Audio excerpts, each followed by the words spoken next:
Oi, sabe quem sou? Pelos meus olhos, você se conecta ao mundo, vibra, se emociona, fica indignado. Eu sou a audaciosa câmera de TV e desta vez vou te guiar numa viagem cheia de surpresas. Pé na estrada. Vamos conhecer os museus brasileiros. E hoje nós vamos dar uma voltinha no Museu Naval.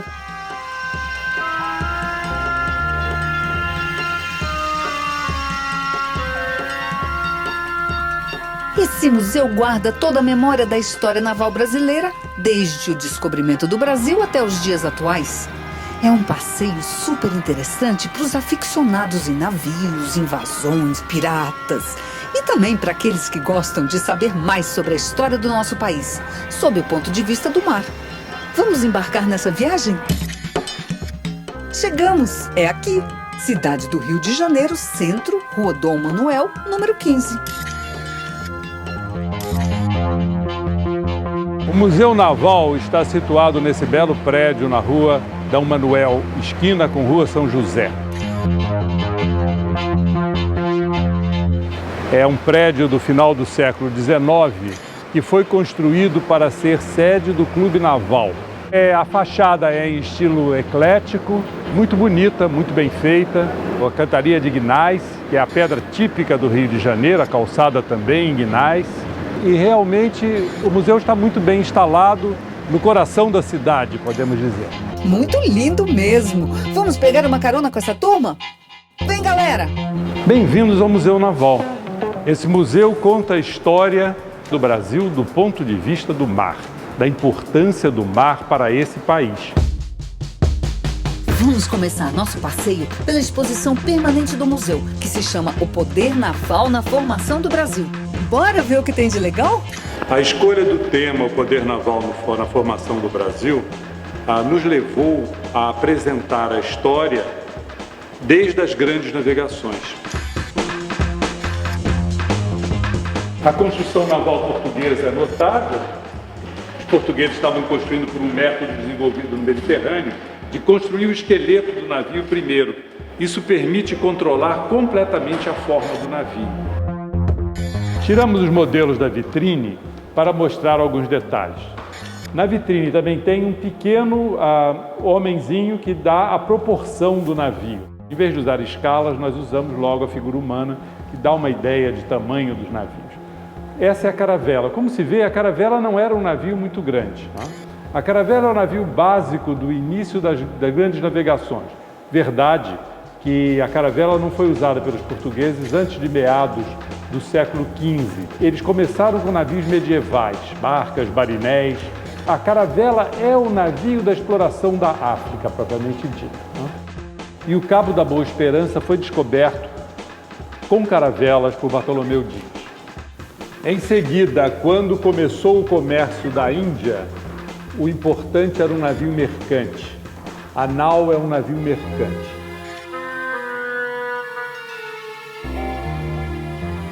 E o português precisou de um navio de guerra para lutar do outro lado do mundo. Então o galeão ocupa espaços com canhões. Ele é um navio com projeto ligeiramente diferente da nau. Na verdade, se diria que ele é uma mistura do projeto da caravela, com formas mais longas, mais rápido, mais veloz, porém, usando os espaços principalmente para levar canhões.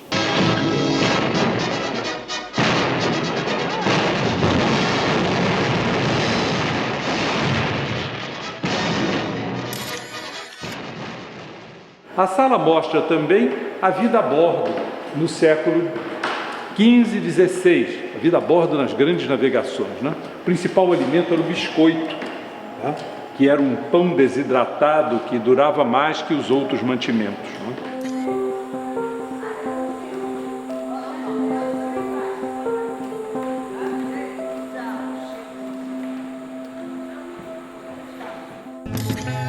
Eu também tô achando tudo muito legal. O que mais? Os portugueses, para poderem se lançar às grandes navegações, tiveram que desenvolver tecnologia, mas logo partiram para o projeto de chegar à Índia. Esse projeto tinha o propósito de trazer as especiarias. Aqui no museu as especiarias estão cheiradas.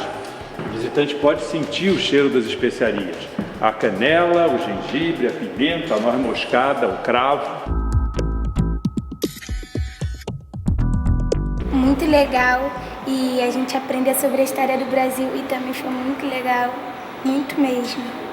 A Diretoria de Patrimônio Histórico, ela tem o prazer de desenvolver atividades educativas com o objetivo de dinamizar as nossas visitas, que são, em grande maioria, escolares. O ano passado atendemos mais de 400 escolas. Alguém aqui já ouviu falar sobre piratas e corsários?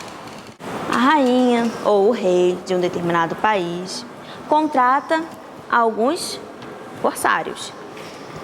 Dá uma carta para eles, que é uma carta de corso. O pirata, ele não tem nenhuma carta. Nenhuma. Então ele chega ali, pega todo aquele ouro, fica ó, no bolso dele e a rainha não vê? Nada. Não vê nada. O pirata, por conta disso, ele podia... Em 1555, os franceses estiveram aqui no Rio de Janeiro. Villegagnon, que era o seu líder, fundou uma colônia, ou seja, uma fortificação, numa pequena ilha dentro da Baía de Guanabara, que hoje tem o nome de Ilha de Villegagnon. O principal interesse dos franceses era o pau-brasil. Aqui as crianças podem ver as diferentes colorações do pau-brasil. Interessante!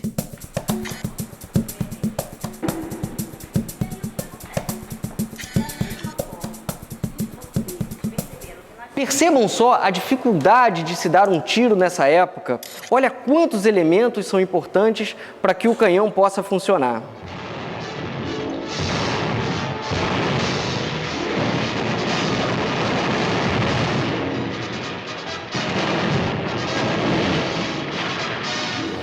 Aqui vocês podem ver, por exemplo, como que era difícil fazer um canhão atirar. O primeiro passo era utilizar a lanada. A lanada é esse instrumento que precisa ser inserido dentro do canhão para que o canhão não guarde nenhuma fagulha, ou seja, para que no momento em que seja colocada a pólvora, o canhão não exploda. O segundo momento é a cuchara. A cuchara serve para que a pólvora seja inserida dentro do canhão. Depois, com o soquete, a pólvora é bastante apertada lá dentro e aí sim podemos pegar uma bala e inserir pela boca do canhão.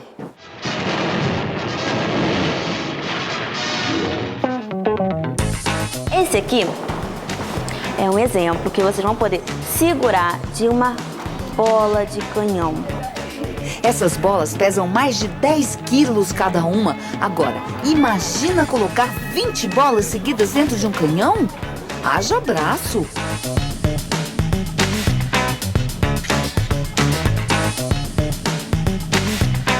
Força, garoto!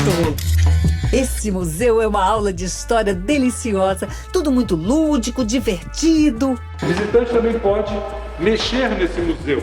É o próprio visitante que vai mudar os mapas aqui no museu. Diversos mapas do século XVI.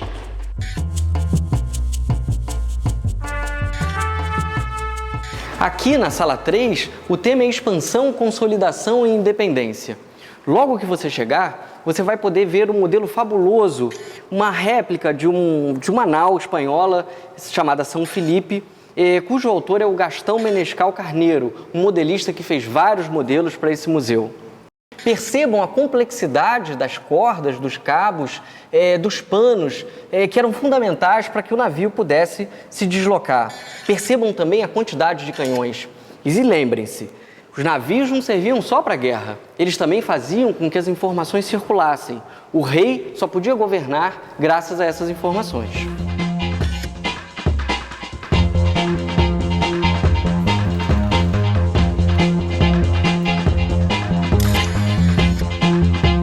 Olha, acrescento eles terem a vivência que a gente não tem numa sala de aula, né? Como o que eles estavam vendo, toda essa parte de quadros, de barcos, do canhão, de tudo, isso vai acrescentar. Então é aquela parte, uma parte assim, agradável do estudo, né? Aí pode completar com a parte da sala de aula. Então, a vivência deles aqui junto com a sala de aula. Em seguida, aí sim chegamos na parte mais interessante dessa terceira sala. Mostra-se a chegada da família real portuguesa no Brasil em 1808. É exatamente isso que representa esse quadro, a família real chegando na Baía de Guanabara. As elites brasileiras não desejavam ver o país que recebeu uma série de melhorias com Dom João VI durante sua permanência aqui, sendo recolonizado. Em suma, foi por isso que ocorreu a independência em 1822. As ações da Marinha foram muitíssimo importantes, porque permitiram que a independência extrapolasse o Rio de Janeiro e mantivesse o Brasil unido. Esse é o busto do almirante Joaquim Marques de Lisboa, o Marquês de Tamandaré, o patrono da Marinha. Esse busto é de Soares do Reis, em mármore, é um busto muito bem feito e o que é importante, ele está aqui homenageando o nosso patrono. Aqui aparece um feito de Tamandaré. É um feito em que ele, prisioneiro dos argentinos, consegue soltar a tripulação brasileira que estava prisioneira também e, com isso, tomam o poder neste brigue e navegam para Montevidéu, livrando-se, portanto, da prisão. Também muito importante nessa sala são as duas figuras de proa. Elas são esculturas de madeira, acredito, de excelente qualidade, com a douração a ouro. Mais importante, Dom Afonso, o filho, homem de Dom Pedro, que morreu ainda muito pequeno e por isso é um anjinho, né? E o Dom Afonso deu um nome ao nosso primeiro navio de guerra a vapor, cujo comandante foi o Tamandaré, inclusive com o anjinho mostrado como figura de proa. É um quadro de De Martino, com 130 anos de idade, e mostra a nossa intervenção na Argentina, em que o grande feito é a passagem de toneleiro, né? Vejam só que interessante essa parte de coraça do monitor Alagoas.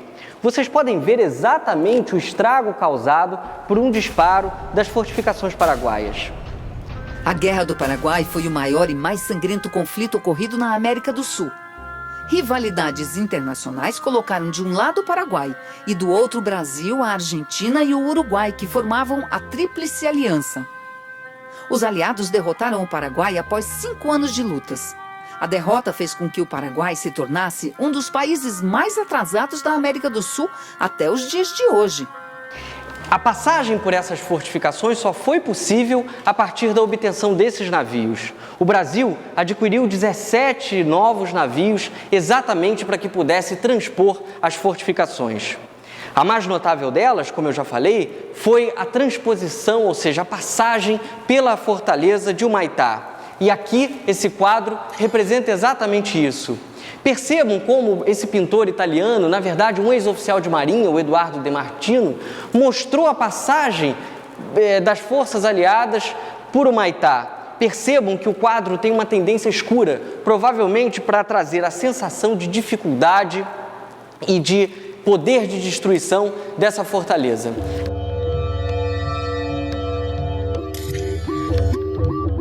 My name is Carl, I'm from Sweden and I'm in Brazil for the first time.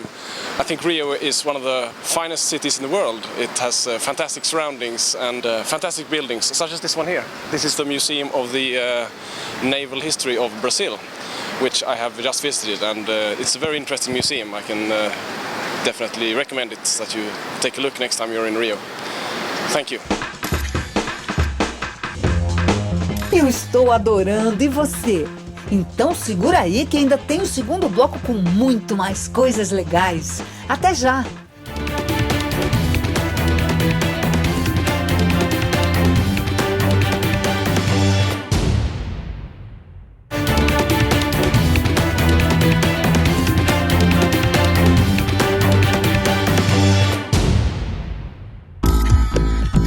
Voltamos! Estamos aqui no entorno da Praça 15, região central do Rio e de grande importância histórica. No Paço Imperial, por exemplo, Dom Pedro I anunciou o fico e a princesa Isabel assinou a libertação dos escravos. E tem o Palácio Tiradentes, onde Tiradentes ficou preso antes de ser levado à forca. E a Igreja do Carmo, antiga capela imperial onde Dom Pedro casou com a Imperatriz Leopoldina. A gente respira história aqui. Vamos continuar nossa visita ao Museu Naval? Um museu que mostra de uma maneira lúdica e informal a história do poder naval brasileiro. Essa grande vitrine aqui tem modelos de navios do final do século XIX ao dias de hoje, todos da Marinha do Brasil e todos aproximadamente na mesma escala.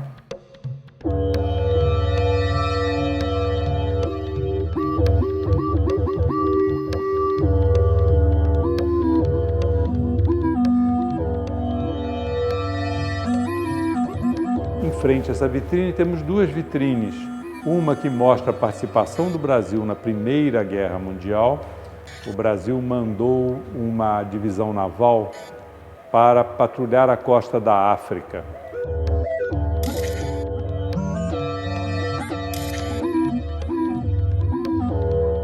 E na Segunda Guerra Mundial, a nossa participação na Segunda Guerra Mundial foi inevitável. Informa o repórter S em edição extraordinária. E atenção, atenção, Rio! O Brasil acaba de declarar guerra às potências do eixo.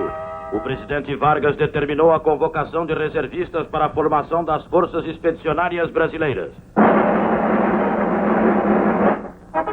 Informou o repórter S, o testemunho ocular da história.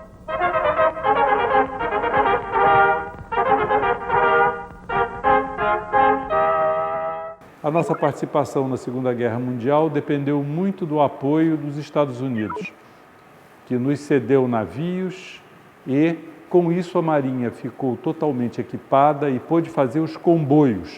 A Marinha Brasileira ajudará a proteger os vossos comboios. A Força Aérea Brasileira dará caça aos submarinos inimigos. As nossas bases, nossos postos estarão à disposição de vossos aviões e de vossos navios. Forneceremos borracha, madeira, víveres, minério de ferro, mica, diamantes, algodão, roupas, medicamentos. Não havia estradas, ou quando as havia não eram de boa qualidade, entre as principais regiões do Brasil. Tudo se fazia por mar. Isso faz, inclusive, que haja um modelo de um ITA, o famoso ITA, na vitrine da Segunda Guerra Mundial.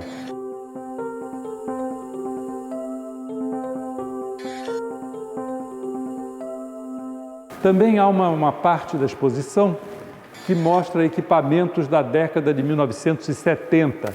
Esses equipamentos estão aqui apenas para mostrar que o navio, que era uma simples plataforma para transportar armamento no início do século XX, passou a ser um sistema automatizado em que a tripulação está lá principalmente para tomar decisões. É que diversos equipamentos podem ser manipulados pelo visitante, né?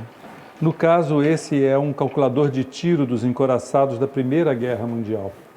Esse equipamento é, na verdade, um computador analógico, com engrenagens, planetários e tudo mais. Ele fazia o cálculo completamente analógico do tiro.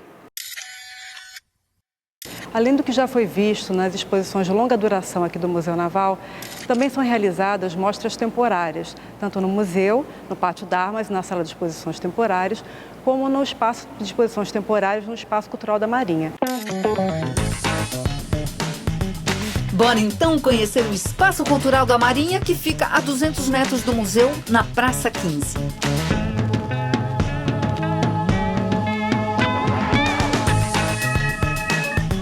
Essa aqui é uma réplica da caravela do Descobrimento.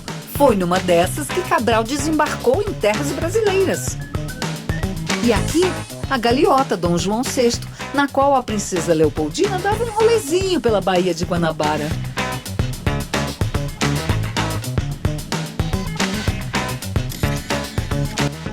Estou aqui com meu filho Henrique, ele que me pediu, inclusive, para vir. A gente visitou já o submarino.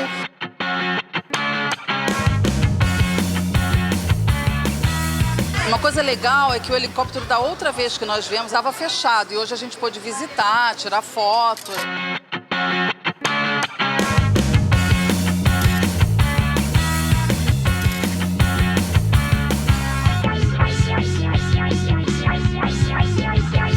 A gente visitou aquele navio, o Comandante Bauru, vale muito a pena aqui.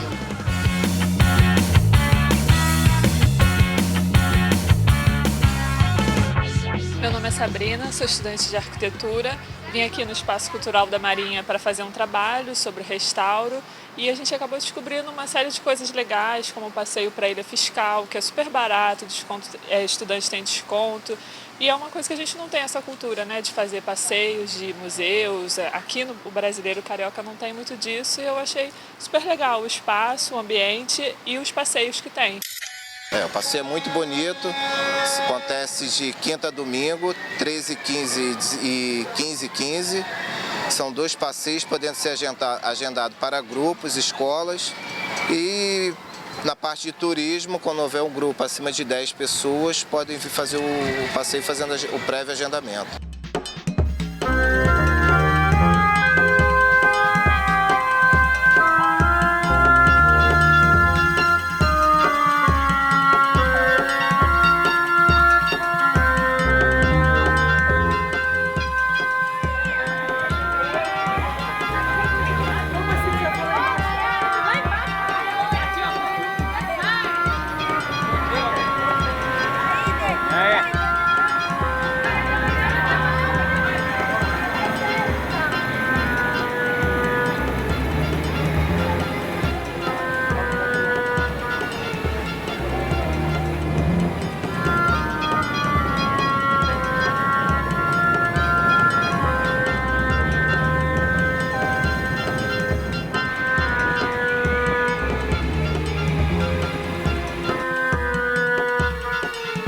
Gostaram do passeio?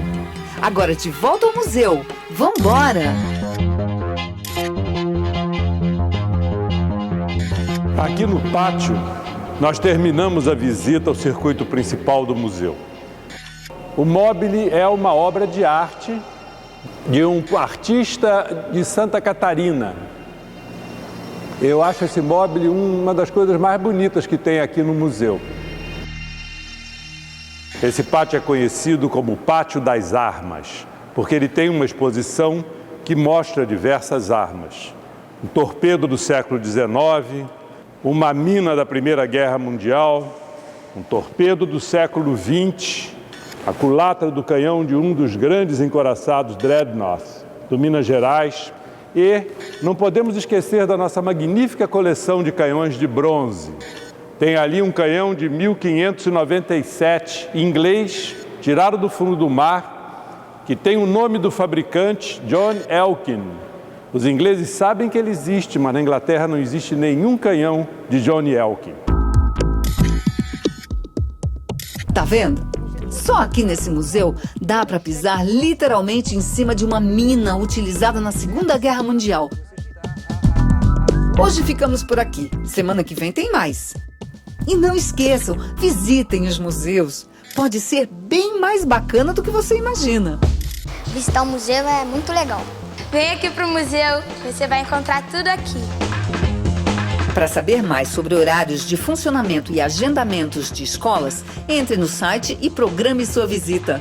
No site, você também pode ter informações sobre os horários e preços dos passeios que acontecem no Espaço Cultural da Marinha, que fica a 200 metros do museu. Anote aí o endereço. Rua Dom Manuel, número 15, região central da cidade do Rio de Janeiro. Tchau, pessoal. Até a próxima.